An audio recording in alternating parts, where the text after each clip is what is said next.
다 같이 사도신경 암송하심으로 새벽 예배를 하나님께 드리시겠습니다. 나는 전능하신 아버지 하나님, 천지의 창조주를 믿습니다. 나는 그의 유일하신 아들, 우리 주 예수 그리스도를 믿습니다. 그는 성령으로 잉태되어 동정녀 마리아에게서 나시고 본디오 빌라도에게 고난을 받아 십자가에 못 박혀 죽으시고 장사된 지 사흘 만에 죽은 자 가운데서 다시 살아나셨으며 하늘에 오르시어 전능하신 아버지 하나님 우편에 앉아 계시다가 거기로부터 살아있는 자와 죽은 자를 심판하러 오십니다. 나는 성령을 믿으며 거룩한 공교회와 성도의 교제와 죄를 용서받는 것과 몸의 부활과 영생을 믿습니다. 아멘. 찬송가 453장 찬송.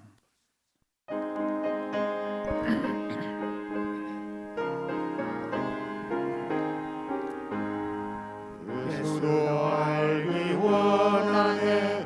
크고도 넓은 은혜와 계속해 주신 사랑을 간절히 알기 원하네. 내 평생의 소원, 내 평생의 소원, 계속해 주신 사랑을 간절히 알기 원하네. 성령이 스승 되셔서 진리를 가르치시고 거룩한 뜻을 깨달아 예수를 알게 하소서. 내 평생의 소원, 내 평생의 소원, 계속해 주신 사랑을 간절히 알기 원하네. 성령의 감화 받아서 하나님 말씀 배우니 그 말씀 한절한절이 내 맘에 교훈 되도다. 내 평생의 소원, 내 평생의 소원, 계속해 주신 사랑을 간절히 알기 원하네. 예수가 계신 보좌는 영광에 둘러있도다. 평화의 왕이 오시니 그 나라 왕성하도다. 내 평생의 소원, 내 평생의 소원, 계속해 주신 사랑을 간절히 알기 원하네. 하나님의 말씀은 구약성경 전도서 9장 8절에 있는 말씀을 보시겠습니다. 전도서 9장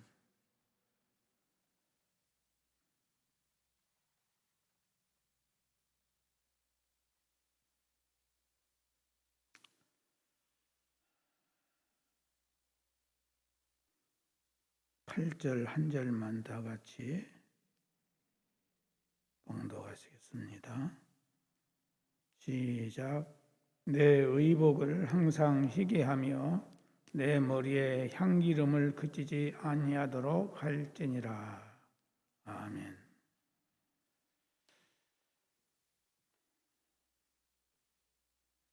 성도는 자기가 살고 있는 삶의 자리에서 기쁨이 충만한 잔치집처럼 분위기를 만들어야 된다.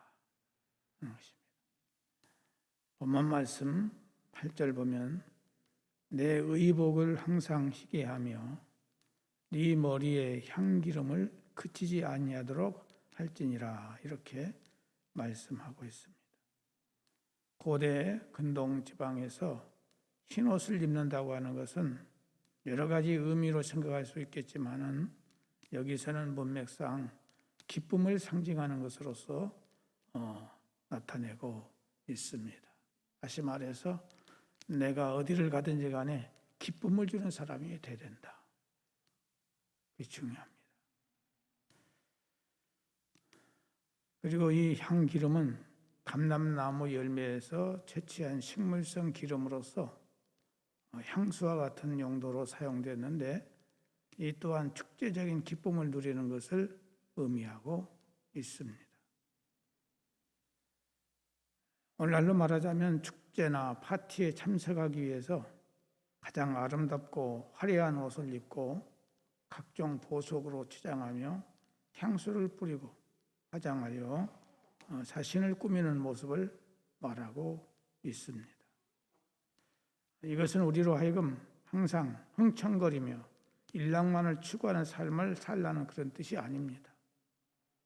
하지만 우리의 인생이 잔치집처럼 말할 수 없는 기쁨과 즐거움으로 가득 차고 넘쳐날 수 있도록 환경을 그렇게 만들어야 된다 하는 것입니다.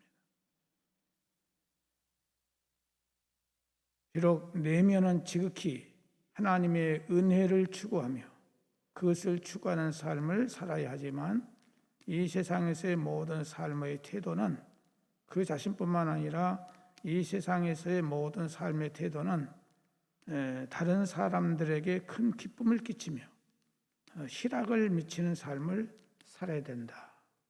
그래서 나를 통해서 나만 기뻐하는 것이 아니라 다른 사람들이 기쁨을 누릴 수 있는 그런 환경을 만드는 것이 우리 성도들의 삶의 본분이다 하는 것입니다.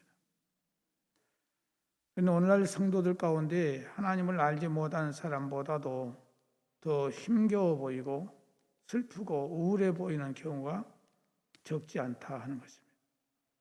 목자는 이에 대해서 일상의 삶에서도 힘들고 어려운데 신앙생활을 하면 그나마 쉴 수 있는 주일도 교회에서 헌신해야 되고 평일에도 각종 신앙적 모임에 참석을 해야 되기 때문에 힘들다. 그렇게 느끼는 사람들도 있다는 사실입니다.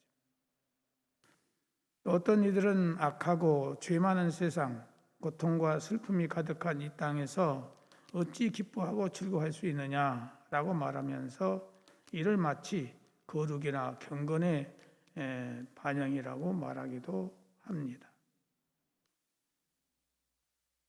이런 이야기가 있어요. 옷가게를 운영하는 한 권사님이 있었는데 꽤 큰 매장을 운영하고 있었고 교회의 모임과 행사에 빠지는 일이 없이 성실하고 신실한 권사님이었다고 합니다. 그런데 문제는 이 권사님의 가게가 길 건너편에 있는 믿지 않는 불신자의 가게보다도 손님이 더 적다는 사실이었습니다. 기도도 열심히 하고 헌금 생활도 열심히 하였는데 왜 이런 일이 생기는지 이해하지 못했습니다. 그때 한 단골 손님이 권사님의 가게에 오면은 항상 새벽 기도다, 처자 기도다 해서 피곤한 채로 얼굴을 찌푸리고 앉아있는 그 권사님의 모습에 거부감이 생기고 새벽 시장에서 가장 예쁘고 새로운 옷을 부지런히 떼어와서 그것을 팔아야 함에도 불구하고 교회 일을 하느라 피곤해서 그런 것조차도 제대로 구비하지 못하기 때문에 사람들이 찾는 옷도 부족하며 매장에 들어왔을 때도 분위기는 어둡고 칙칙하다면서 조언을 해줬다 하는 말을 있습니다. 물론 교회를 섬기고 신앙생활에 열심을 내는 것이 잘못이라는 말이 아닙니다. 그러나 그것이 내 삶을 어둡게 하고 내가 맡은 일을 불성실하게 한다면 사람들에게 기쁨이나 즐거움을 주지 못한다면 그것은 결코 옳은 일이 아니며 하나님 앞에서도 책망을 면키 어려운 일이 될 수 있다는 사실입니다. 그러므로 우리 성도들은 웃음을 배우고 호사스럽지 않다 해도 밝고 행복한 표정, 외모를 가꾸는 그런 것도 배워야 합니다. 우리의 삶이 우리의 직장에서 일터에서 우리들 자신으로 인해서 잔치집과 같은 곳이 되게 해야 된다는 말입니다. 내가 가면 항상 그 곳이 기쁨이 넘치고 생기가 넘치고 무슨 일이든지 활력이 넘치는 그런 분위기가 되면 얼마나 좋겠습니까? 그런데 내가 가면은 그 분위기가, 그곳의 분위기가 죽어버리고 어둡게 되고 말들이 멈춰버리고 이렇게 된다면은 내가 그곳에 가는 것이 오히려 해가 되는 거죠. 너희는 세상의 빛이라고 그랬고 너희는 세상의 소금이라고 했는데 빛과 소금으로서의 사명을 감당해서 많은 나와 함께 모이는 그 사람들이 나로 인해서 마음의 평안을 얻고 기쁨을 얻고 즐거움을 얻는다면 얼마나 좋겠습니까? 이게 바로 예수 믿는 사람의 생활이어야 된다 하는 것입니다. 이렇게 할 때 우리들의 신앙도 빛을 발할 것이며 모든 이들 앞에 하나님 앞에 참으로 복된 사람이다, 가치 있는 사람이다, 아름다운 사람이라 이런 일컬음을 받게 될 것입니다. 이것이 바로 하나님께서 우리를 향해서 원하시는 것입니다. 시편 30편 11절 12절 보면은 이런 말씀이 있어요. 주께서 나의 슬픔이 변하여 내게 춤이 되게 하시며 나의 베옷을 벗기고 기쁨으로 띠우셨나이다.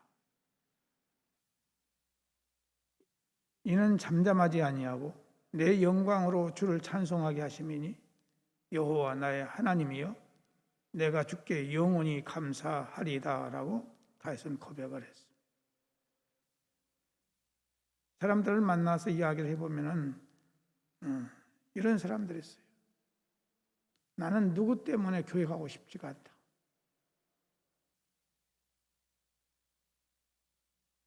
나는 누구 때문에 교회 가고 싶은 마음이 전혀 없다는 그런 말을 우리가 들었어야 되겠습니까? 누구 때문에 나는 교회를 가고 싶다. 그런 말을 들어야죠.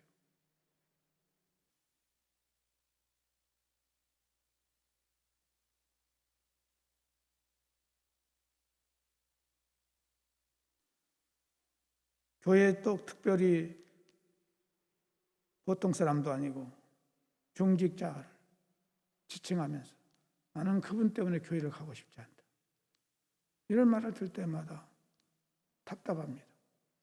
어떻게 정말 그렇게 그 사람을 설득시켜야 될지.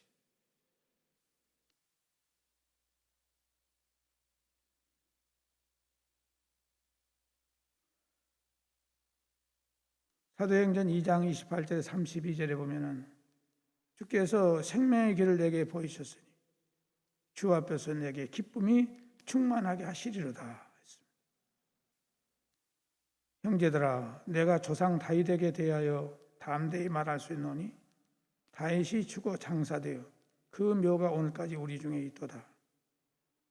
그는 선지자라 하나님이 이미 맹세하사 그 자손 중에서 한 사람을 그 위에 앉게 하리라 하심을 알고 미리 본고로 그리스도의 부활을 말하되 그가 음부의 버림이 되지 않고 그의 육신이 썩음을 당하지 아니하시리라 하더니 이 예수를 하나님이 살리신지라 우리가 다 이 일의 증인이로다. 다윗이 얼마나 하나님 말씀대로 기쁘게 생활했던지 다윗의 후손에게서 바로 예수 그리스도를 탄생시키시고 예수 그리스도가 인류를 구원하는 놀라운 하나님의 구원의 매개체로 삼으셨다 하는 것입니다.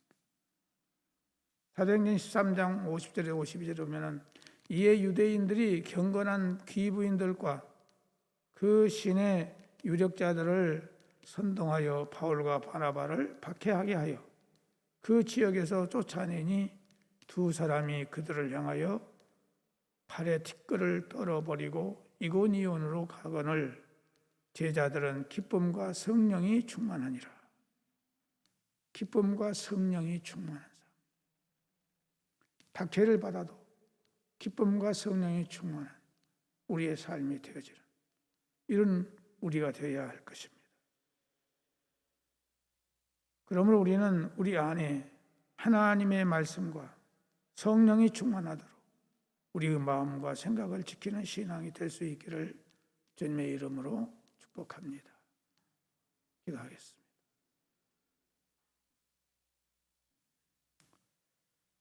사랑하시는 하나님 아버지, 오늘 이 아침도 우리에게 말씀을 통해서 내가 처한 곳이 어떤 곳이 되도록 해야 되는가를 말씀해 주셨사오니 감사를 드립니다.